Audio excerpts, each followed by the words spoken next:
Mount Kenya East. Thank you. Asante sana Cecilia, ukiingia unakaa macho uko unakaa hivi. Your Excellency, allow me to recognize the deputy governors before I invite my chair of the Council of Governors. I have Governor, deputy governors, all the deputy governors kindly come. Simameni tu hapa, hata nyinyi muangalie wale wananchi. We governor ufanye nguvu ukae kama yule. Very good. We begin with my own deputy governor. Huyu anaitwa David Waroe Kenanire, mheshimiwa na ananisaidia kazi, ni mtu mzuri. Tuko na deputy governor wa Murang'a na analeta salamu za governor Kang'ata wa Barua. Huyu anaitwa Munania. Na tunawashukuru kwa sababu walisaidia wa Mombi. Asante. This is my classmate. This is my classmate. Anaitwa Muisraeli na yeye ametoka Tharaka Nithi na ananiambia governor yuko njiani. Munani utafanya juhudi ukae saizi. Alafu tuko na deputy governor wa Waiguru ambaye yuko hapa, hata yeye apewe chakula ndio governor anasema. And then kindly receive the COG chair, Mheshimiwa Governor Anne Waiguru.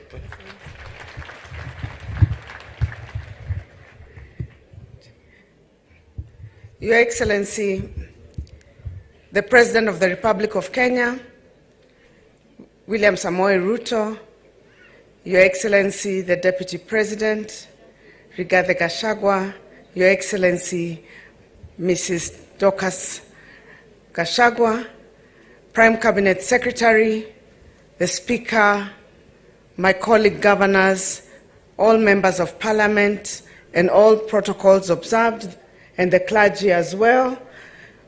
Good afternoon. Adwanyere murega. Gaine mwega. Tugeithanie ciarera gaine mwega. Na hede ciothe. Your Excellency, today we are very honored to have you in Mount Kenya. And if there was a message that you needed to hear today, is a message that has been preached by the bishop. That message reminded me of an incident. Everybody who's around me knows I don't like to fly. And sometimes they wonder why. There was a time we were coming from the US, and the plane was going on well, and the pilot warned us that he's expecting there to be some turbulence. And at the time, I never had any issues with flying as such. But the turbulence came, and as usual, Seth has sat next to me in the plane and knows, I started muttering my prayers. I usually carry my Bible. I said, please stabilize this plane. I really don't like turbulence. But the turbulence became so bad that the pilot asked that the tables be cleared, so if anybody was eating, to please get the cutlery away. My prayers started becoming louder. Now my neighbor could hear that I am actually praying. And I kept calling Jesus quite a number of times. And then the pilot asked the cabin crew to take their seats. Now if you don't like flying, now that is disaster. So now I was not whispering anymore. I started now muttering very seriously that Jesus, please help us. The plane hit a bump. At that point I said, Jesus, send your angels to take us home safely. There was a lady sitting next to me. She said, no, don't send your angels, come yourself. So I figured I was not the only one who fears flying. But since I am here, God managed to take us to land safely. When we landed, I asked the lady, why did you cancel my prayers and say no don't send your angels, come yourself. And she said, you know, those angels can be told to take them home safely, they take us to heaven. But Jesus can't kosea. He knows when you say take us home safely, he means take us home to Nairobi. So, Your Excellency, we've got the message from the Bishop.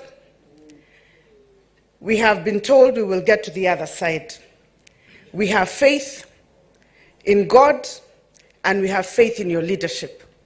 We as the people of Mount Kenya, you went round, you have seen, there is absolutely nothing to worry about. All we need is to have faith. Your Excellency, we want to assure you of the people of Mount Kenya that all the Mount Kenya people require is for the promise to be kept. There are roads that you promised during campaigns. There are dams you have promised us. There's resources. We will be discussing them for the next couple of days. But other than that, their love and commitment to you is completely unconditional. Mimi sina mengi ya kusema ila ni washukuru sana watu wa Nyeri kwa vile mwatu nyita ogeni. And as the President is here, we will continue as the people of Mount Kenya and thank the clergy for continuously keeping us in the right path and standing with this government. Many a times we need the assurance that God is still with us and will enable us to be on the other side. Before I sit, allow me to give the apologies of two of my colleagues who could not make it. There is Governor of Tharaka Nithi, Governor Muthomi Njuki, and there is also Governor Susan Keheka.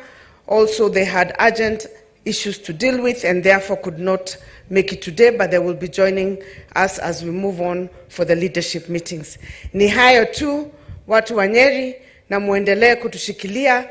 We are very grateful for our Deputy President. You blessed us with a leader who has held the hands of our President when the time became difficult, and we will not forget you people of Nyeri. Asanteni sana na Mungu awabariki. Asante sana Mheshimiwa Waiguru. Your Excellency the President, allow me now kama chairman wa nyumba 10 hapa